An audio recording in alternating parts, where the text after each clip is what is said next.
નમસ્કાર, ન્યૂઝ બુલેટિનમાં આપનું સ્વાગત છે। હું છું પંકજ શર્મા। શરૂઆત એક મહત્વપૂર્ણ ખબરથી કરીશું। સમાચાર આવી રહ્યા છે અમરેલીથી। પોલીસ કસ્ટડીમાં આરોપીના મોતનો આક્ષેપ થયો છે। અમરેલીના જાફરાબાદમાં યુવકનું ગીર સોમનાથમાં પોલીસની કસ્ટડીમાં મૃત્યુ થયું હોવાનો આરોપ લાગ્યો છે। અમદાવાદની સિવિલ હોસ્પિટલમાં સારવાર દરમિયાન તેનું મૃત્યુ થઈ ગયું। સૂત્રાપાડા પોલીસે ભટવદર ગામના યુવકની ધરપકડ કરી હતી।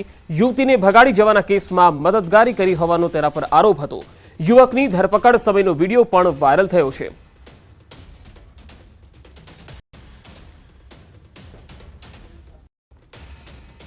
ભટવદર ગામથી લઈ ગયેલા જોર જબરદસ્ત કરીને પછી એને પરાસી પોલીસ સ્ટેશનમાં રાખ્યો। એ 5 વાગે વહેલા બનાવ બનેલો હોય કે અમને ખબર નહીં। પછી નાથી એને વેરાવર હોસ્પિટલમાં દાખલ કર્યો। હોસ્પિટલમાં બપોર સુધી દાખલ રાખ્યો। નાથી પછી એને જુનાગઢ લઈ જવાનું કીધું। તો જુનાગઢ અમે રાતે 10 વાગે અમે પૂગ્યા। નાથી 2-2:30 વાગે પાછું નાથી રાજકોટ જવાનું કીધું।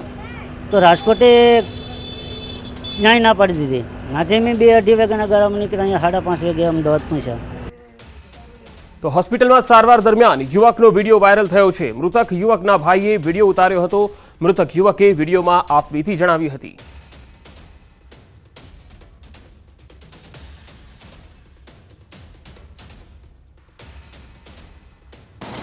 મને આગલા 1.5 મહિનાથી પોલીસ હેરાન કરતી હતી મને। બરોબર। પછી મને ગઈકાલે પોલીસ મારા ઘરેથી એક લુખાની ખોડે મારી ધરપકડ કરી। 2 શબ્દમાં જેમ ફાવે એમ ગાડી દીધી। તેમાં નાગેશ્રી પોલીસે પણ એનો રોલ નિભાવ્યો છે। પછી ત્યાંથી મને સૂત્રાપાડા લઈ આવ્યા। પ્રાચી ગાડી ખૂટી રહી। ત્યાં કોઈક હતું જમાદાર કે કોન્સ્ટેબલ, એ મને ગાડીમાં ફેરવીને 5 ચાપટ મારી। આથી નાગ ચોકમાં મારો માનસિક ત્રાસ માઇન્ડને એટલો ત્રાસ દીધો કે સવારના 5 વાગે મને ખુદને એમ થઈ ગયું કે આપઘાત આની કરતા કરી લેવો સારું। એ લોકોમાં કહેતા હતા કે હવે તારો અંત આવી ગયો છે। મેં કીધું વાંધો નહીં સાહેબ, હશે। યુવકના મોતનો મામલો જાફરાબાદના ધારાસભ્ય હીરાભાઈ સોલંકીએ નિવેદન આપ્યું। એમના પરિવારજનોના કહેવા પ્રમાણે માર મારતા લઈ ગયા હતા। માથામાં ઈજાના કારણે ગઈકાલે તેમનું મૃત્યુ થયું છે। અધિકારીઓને હીરા સોલંકીની ચીમકી, આવું કૃત્ય કરવાનો અધિકાર કોઈને નથી। જો આવું કર્યું હશે તો કોઈને બક્ષવામાં નહીં આવે। જો આ બાળકને મારવામાં આવ્યો હશે તો હું આ અધિકારીઓને સ્પષ્ટ કહેવા માંગુ છું કે આવી કૃત્ય કરનારી અધિકાર આપને કોઈ આપ્યો નથી, અને જો આવું કર્યું હશે તો કોઈને બક્ષવામાં પણ નહીં આવે। અને સરકારમાં રજૂઆત કરી અને જેટલી વધારેમાં વધારે શિક્ષા થઈ શકે એ દિશાએ હું કામ કરવાનો છું। તો જાફરાબાદના યુવકનો કસ્ટોડિયલ ડેથ મામલે પોલીસનો ખુલાસો। ગીર સોમનાથ ઇન્ચાર્જ એસપી ભાસ્કર વ્યાસનો ખુલાસો। કસ્ટડીમાં અંદર યુવાને માથું ભટકાવ્યું હતું, જેના કારણે તે ઈજાગ્રસ્ત બન્યો હતો। અને બનાવ બન્યો ત્યારથી સતત આ લોકોને પૂરી મદદ પૂરી પાડેલી આ નરેશભાઈ જોડિયાના હોય, એટલે એ સતત એમને આ ગુનામાં મદદ કરી। સીપીઆઈ જે છે સીપીઆઈ તલાલા, એમણે નામદાર કોર્ટમાં પોક્સો એક્ટની કલમ 17 મુજબનો પણ એક કલમ વધારાનો રિપોર્ટ આપેલો મદદગારી કરવા બદલ। જ્યારે તેને પોલીસ કસ્ટડીમાં લાવે છે ત્યારે એને ધરપકડ કરતાં પહેલાં પણ એનું મેડિકલ કરવામાં આવે છે। મેડિકલ રિપોર્ટ આવ્યા પછી તેની ધરપકડ કરવામાં આવે છે। ત્યાં દરમિયાન એને કોઈ જાતની કોઈ ઈજા નથી। ત્યારબાદ એને લોકઅપમાં મૂકવામાં આવે છે, અને લોકઅપમાં એને કોઈ કારણસર પોતે જાતે જ પોતાની જાતને તો લોકઅપમાં ના સળિયા સાથે પોતાનું માથું અથડાઈને પોતાને ઈજાગ્રસ્ત કરે છે, અને તાત્કાલિક એને સારવાર માટે ત્યાં સૂત્રાપાડા મેડિકલ હોસ્પિટલમાં લઈ જવા માટે પણ આવે છે। ત્યાં વધુ સારવાર માટે એને પછી વેરાવળ ટ્રાન્સફર કરે છે। વેરાવળથી અને દરમિયાન એનો પોલીસ કસ્ટડીનો સમય પૂરો થતો હોય નામદાર કોર્ટમાં પણ તેને ઝૂમ એપ્લિકેશન મારફતે રજૂ કરવામાં આવે છે। ગુજરાત હજુ 2 દિવસ અગન ભઠ્ઠીમાં શેકાશે। હવામાન વિભાગની ગરમી અંગે મોટી આગાહી। આજે અમદાવાદ સહિત 14 જિલ્લામાં ઓરેન્જ એલર્ટ છે। અમદાવાદવાસીઓ હજુ 1 દિવસ ખૂબ સાચવજો। આવતીકાલે ગુજરાતના 14 જિલ્લામાં યલો એલર્ટ રહેશે। અમદાવાદમાં આવતીકાલે ગરમીનું યલો એલર્ટ છે। આજે બનાસકાંઠા, પાટણ, મહેસાણા, ગાંધીનગર, અમદાવાદ, પંચમહાલ, વડોદરા, સુરત, સુરેન્દ્રનગર, જૂનાગઢ, મોરબી, ભાવનગર, બોટાદ અને કચ્છમાં ઓરેન્જ એલર્ટ અપાયેલું છે, જ્યારે કે આવતીકાલે બનાસકાંઠા, પાટણ, મહેસાણા, ગાંધીનગર, અમદાવાદ, પંચમહાલ, વડોદરા, સુરત, સુરેન્દ્રનગર, જૂનાગઢ, મોરબી, ભાવનગર, બોટાદ અને કચ્છમાં યલો એલર્ટ અપાયું છે। અમદાવાદમાં અને ગાંધીનગરમાં 2 દિવસ પારો 45.5 ડિગ્રી આસપાસ રહી શકે। हीट वेव की वार्निंग जो दी गई है और आज और कल के लिए दी गई है, और जो डिस्ट्रिक्ट है जहाँ पे आज हीट वेव की वार्निंग दी गई है वहाँ पे ऑरेंज अलर्ट दिया गया है, और हॉट एंड ह्यूमिड कंडीशन आने वाले 5 दिनों के लिए बनी रहेगी कोस्टल एरिया गुजरात और सौराष्ट्र दोनों के लिए। तो હવે ગુજરાતમાં ગરમીના વળતા પાણી 2 સપ્તાહની સરખામણીએ હવે ગરમી ઘટતી જશે। 2 દિવસ પછી ગુજરાતમાં ગરમીથી રાહતના અણસાર છે। ગુજરાતમાં ગરમીનો પારો 2 થી 3 ડિગ્રી સુધી ઘટી જશે। 2 દિવસ બાદ ગુજરાતમાં ફૂંકાશે તેજ પવન। સોમવારથી 25 થી લઈને 30 કિલોમીટરની ઝડપે પવન ફૂંકાશે। 2 દિવસ બાદ ગરમીથી આંશિક રાહત મળશે। डे 3, डे 4, डे 5 में स्ट्रांग सरफेस विंड चलेगी पूरे गुजरात रीजन और साथ में सौराष्ट्र रीजन में, और जो विंड की स्पीड होगी वो 25 से 30 किलोमीटर पर आवर के बीच में होगी, और ये जो विंड चलेगी वो एक स्ट्रिप प्रेशर ग्रेडियंट के कारण डे 3, डे 4 और डे 5 में स्ट्रांग विंड चलेगी। बारिश होगी? बारिश नहीं होगी, ड्राई वेदर रहेगा आने वाले 5 दिनों के लिए, और मैक्सिमम टेम्परेचर 2 दिन के लिए नो लार चेंज में है। उसके बाद 2 से 3 डिग्री सेल्सियस का गिरावट दर्ज होगी। મોટા સમાચાર સુરતથી આવી રહ્યા છે। સુરતમાં કાળઝાળ ગરમી વચ્ચે મોતના બનાવો વધી રહ્યા છે। અલગ અલગ બનાવોમાં 6 લોકોના મોત થઈ ગયા, જેમાં હવા ખાવા બહાર ઓટલા ઉપર બેઠેલા યુવકનું અચાનક ઢળી પડ્યા બાદ મોત નીપજ્યું હતું। જો કે આ તમામ લોકોના મોત હીટ સ્ટ્રોકના કારણે થયા છે કે કેમ તેનું કારણ હજુ અકબંધ છે।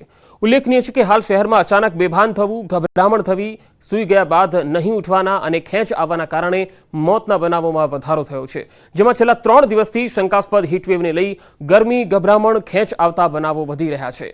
નવી સિવિલ હોસ્પિટલના હીટવેવ વોર્ડમાં છેલ્લા 3 દિવસ દરમિયાન 15 લોકોને દાખલ કરાયા હતા, જે પૈકી 2 લોકોના મોત નીપજ્યા।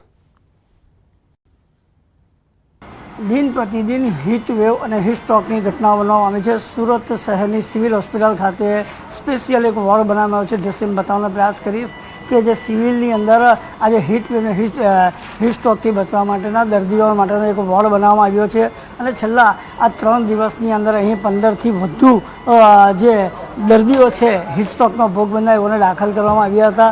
દ્રશ્યની અંદર જોઈ શકો છો કે સિવિલની અંદર MICU અને ICUની અંદર હાલ 15 જેટલા દર્દીઓને હીટ વેવના અસરને લઈને હાલ હોસ્પિટલની અંદર એડમિટ કરવામાં આવ્યા છે। તો છેલ્લા 3 દિવસની વાત કરીએ, હીટ વેવનો આંકડો દિન પ્રતિદિન તાપમાનનો પારો પણ વધતો જાય છે, જેને ધ્યાનમાં લઈ ખાસ કરીને સુરત શહેરની અંદર અંદાજિત 25 જેટલા લોકોના પણ મોત થવા પામ્યા છે હીટ વેવના કારણે। સરકાર હવે ચેતી ગઈ છે અને સિવિલની અંદર એક આ નવો હીટ વેવને હીટ સ્ટ્રોકથી બચવા માટેનો વોર્ડ પણ શરૂ કરવામાં આવ્યો છે।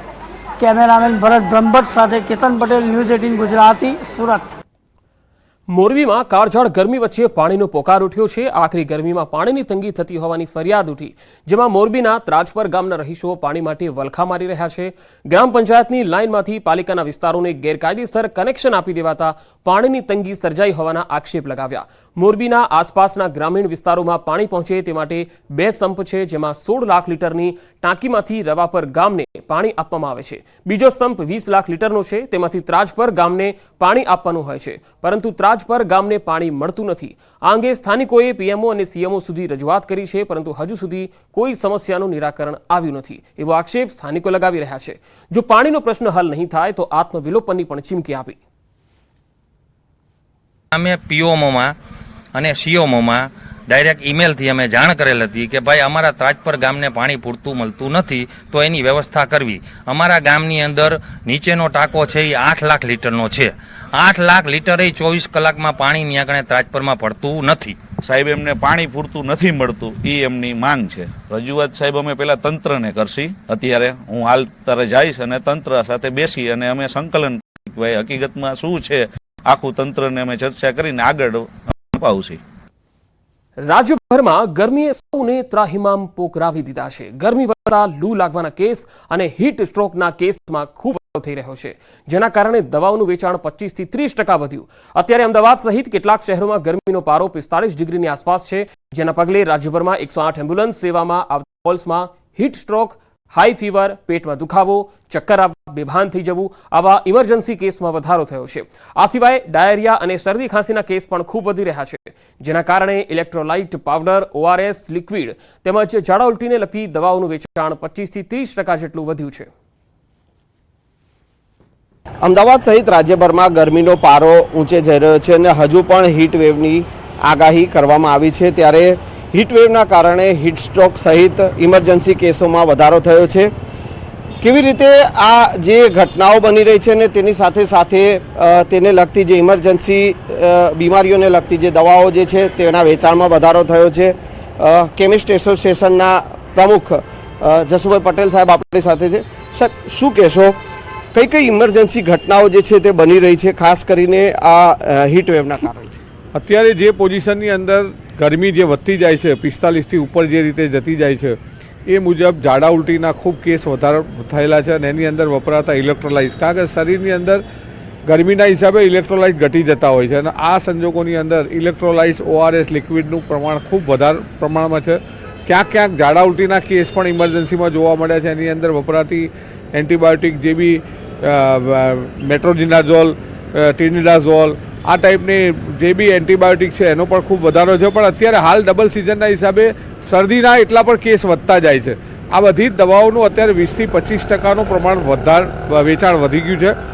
અત્યારે સરકાર જે રીતે જાહેરાત કરી રહી છે એ મુજબ બપોરે 12 થી 4 સુધી બને ત્યાં સુધી રોડ ઉપર નીકળવું ના જોઈએ. જે રીતે હીટવેવ બહુ જ ખૂબ મોટા પ્રમાણમાં ગરમી વધતી જાય છે. એક તરફ આપણા દેશમાં ઝાડ ઓછા થઈ ગયા છે અને એના હિસાબે પ્રદૂષણના હિસાબે સૂર્ય પણ એટલે જ ગરમ છે અને એ સંજોગોની અંદર હીટ વેવના કેસમાં વધારો થયેલો છે. ખાસ કરીને આ જે ઇમરજન્સી કેસો જે વધી રહ્યા છે, જે દવાઓ જે છે એન્ટીબાયોટિક જે છે, કહ્યું ઇલેક્ટ્રોલાઇટ પાવડર જે છે, કેટલા ટકા એનું વેચાણ વધ્યું છે, એની ડિમાન્ડ પણ વધારે છે, સાથે સાથે ગ્લુકોઝ જે છે તેનું પણ જે છે વેચાણ વધ્યું છે? શું છે આમ સામાન્ય ગ્લુકોઝ ડી પાવડર પણ લોકો પીતા હોય છે, પણ એની અંદર ઇલેક્ટ્રોલાઇટ્સ બને એટલા ઓછા હોય અને એ સંજોગોમાં ઇલેક્ટ્રોલાઇટ્સ અને ORS જે લિક્વિડ છે એની અંદરના વેચાણમાં લગભગ 20થી 25% વધારો થયેલો છે.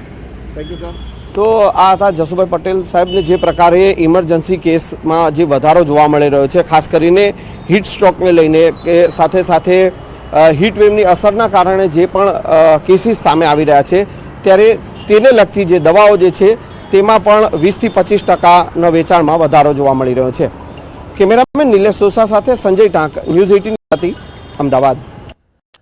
ભુજમાં લુડિયામાં ટ્રકમાં આગ લાગી ગઈ. ઘાસ ભરેલી ટ્રકમાં અચાનક આગ લાગતા ટ્રક બળીને ખાખ થઈ ગયો.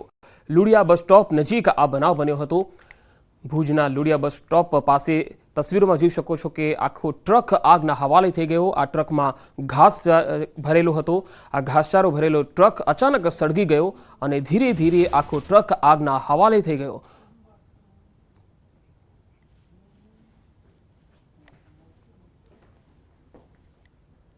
રાજ્યમાં સ્માર્ટ વીજ મીટરમાં રોષ હજુ પણ યથાવત છે. એવામાં સુરતમાં પણ સ્માર્ટ વીજ મીટરનો વિરોધ ચાલી રહ્યો છે.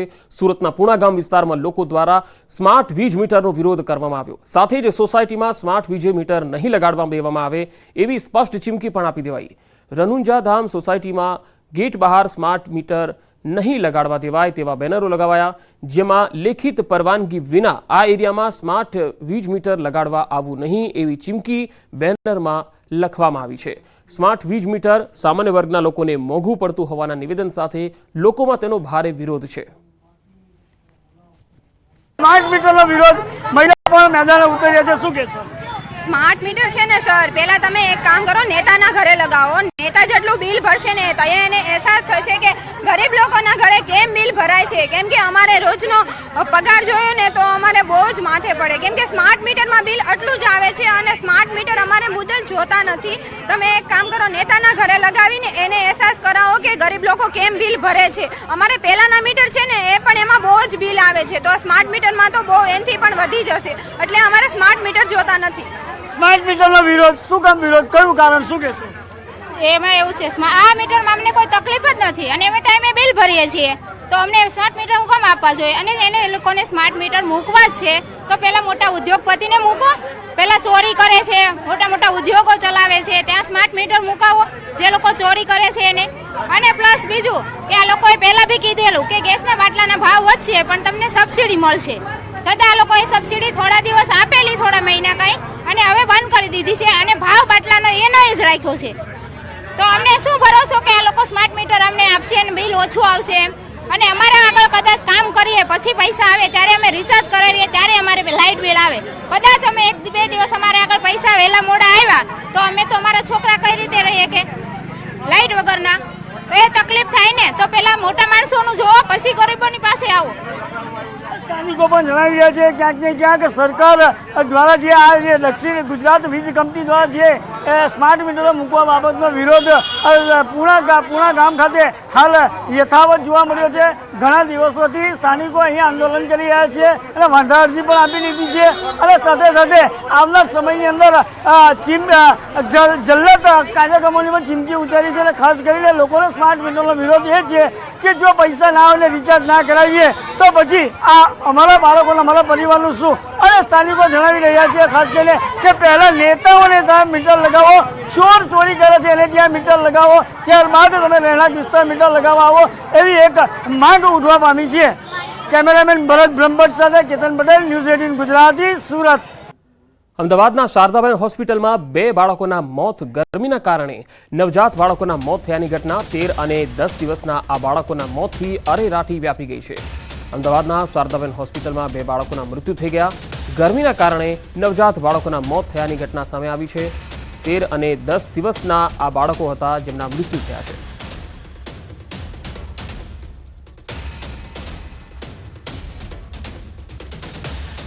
ગીર સોમનાથના વેરાવળમાં વૃદ્ધ મહિલા પર પાડોશીએ તીક્ષ્ણ હથિયારોથી હુમલો કર્યો.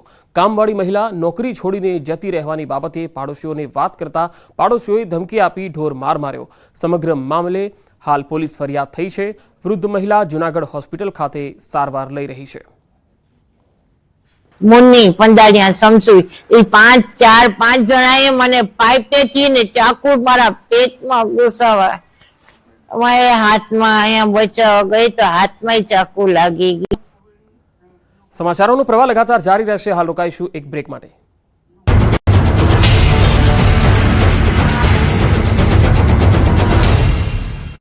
નિર્ણય લેવામાં આવશે. ચોમાસા અંગે અંબાલાલ પટેલે આપ્યા સારા સમાચાર. 8 થી 14 જૂનમાં થશે ચોમાસાનો વરસાદ. મેના અંત અને જૂનના પ્રારંભમાં અરબ સાગરમાં જોવા મળશે હલચલ. 21મીથી વધશે આંધી વંટોળનું પ્રમાણ. 4 જૂન સુધીમાં દક્ષિણ ગુજરાતમાં જામશે વરસાદી માહોલ. તેજ પવન અને ગાજવીજ સાથે વરસાદ થવાની અંબાલાલ પટેલે કરી આગાહી. હવામાન નિષ્ણાંત પરેશ ગોસ્વામીએ ચોમાસાને લઈ આપ્યા સારા સમાચાર. ગુજરાતમાં ચોમાસું જલ્દી આપશે દસ્તક. હાલ ઉત્તર શ્રીલંકા પહોંચ્યું ચોમાસું. ચોમાસાએ ફરી ગતિ પકડી. ચોમાસું કેરળથી હવે માત્ર 100 કિલોમીટર દૂર. બંગાળની ખાડીમાં ચોમાસાએ જોરદાર ગતિ પકડી. બંગાળની ખાડીમાં લગભગ મધ્યમાં પહોંચ્યું ચોમાસું. ગુજરાત નજીક અરબ સાગરમાં પણ લો પ્રેશર સક્રિય. હાલ દેશના બંને બાજુ દરિયામાં ચક્રવાતની ભીતિ. કેરળ નજીક લો પ્રેશર બનતા કેરળ અને કર્ણાટકમાં ભારે વરસાદની સંભાવના. રેમલ વાવાઝોડાને લઈ મોટા સમાચાર. 27 મે ભારત બાંગ્લાદેશ બોર્ડર નજીક ટકરાશે વાવાઝોડું. 125ની ઝડપથી ફૂંકાઈ શકે છે પવન. ડિપ્રેશનમાં ફેરવાયું વેલમાર્ક લો પ્રેશર. નવરાત્રીમાં વરસાદ બની શકે છે વિલન, બગાડી શકે છે ખેલૈયાઓની મજા. જૂનાગઢમાં વર્ષા વિજ્ઞાન પરિસંવાદમાં આગાહીકારોએ મોટી કરી આગાહી. આગાહીકાર રમણીકભાઈ વામજા અને ભીમાભાઈ ઓડેદરાનો નવરાત્રી અંગે વર્તારો. નવરાત્રીમાં ગરબા સમયે જ થઈ શકે છે ભારે વરસાદ. આગાહીકાર રમણીકભાઈ વામજાએ કરી મોટી આગાહી. 26મી સપ્ટેમ્બરથી હાથિયા નક્ષત્ર બેસશે. ચિત્રા હાથિયા નક્ષત્રમાં પાછોતરો વરસાદ થશે. વર્ષા ઋતુ પૂર્ણ થતા આસો સુદ આવી શકે. જમ્મુ કાશ્મીરના રિયાસીમાં સર્જાયો વાવાઝોડા જેવો માહોલ. ભારે પવન સાથે વરસાદ અને કરા પડ્યા. રિયાસી શહેરમાં વાવાઝોડા જેવી સ્થિતિથી જનજીવન પ્રભાવિત થયું. તમિલનાડુના થુથુકડીમાં દરિયામાં જોવા મળ્યો કરંટ. થુથુકડી બંદર ઉપર સિગ્નલ લગાવવામાં આવ્યું. માછીમારોને પણ પરત ફરવા અને માછીમારી ન કરવા સૂચન. કેરળના કાસરગોડમાં ભારે વરસાદ. નીલેશ્વરમ નજીક થાયકડુપુરમમાં વરસાદથી ભારે નુકસાન. ભારે પવનના કારણે અનેક બોટને થયું નુકસાન. કેરળના તિરુવનંતપુરમમાં ભારે વરસાદથી જળાશયો છલકાયા. નદીઓમાં પાણીના સ્તરમાં વધારો થયો. સતત વરસાદથી જનજીવન થયું પ્રભાવિત. કેરળમાં ભારે વરસાદ પડતા 7 લોકોના મોત. મોસમના પહેલા વરસાદમાં જ તબાહીના દ્રશ્યો સામે આવ્યા. અનેક વિસ્તારોમાં વરસાદી પાણી ભરાતા જળબંબાકાર. જમ્મુ કાશ્મીરના ઉધમપુરમાં જામ્યો વરસાદી માહોલ. અનેક વિસ્તારોમાં ભારે પવન સાથે પડ્યો ધોધમાર વરસાદ. રસ્તા પર ફરી વળ્યા વરસાદી પાણી. આસામના દિબ્રુગઢમાં જામ્યો વરસાદી માહોલ. પવન સાથે ધીમી ધારે પડેલા વરસાદથી વાતાવરણમાં ઠંડક પ્રસરી. લોકોને કાળઝાળ ગરમીથી મળી આંશિક રાહત. દ્વારકાના શિવરાજપુર બીચ પર નાહવા અને વોટર સ્પોર્ટ્સ એક્ટિવિટી પર પ્રતિબંધ મુકાયો. 4 જૂનથી 2 ઓગસ્ટ સુધી પ્રતિબંધ. ચોમાસામાં દરિયો તોફાની બનવાની શક્યતાઓના પગલે જિલ્લા મેજિસ્ટ્રેટ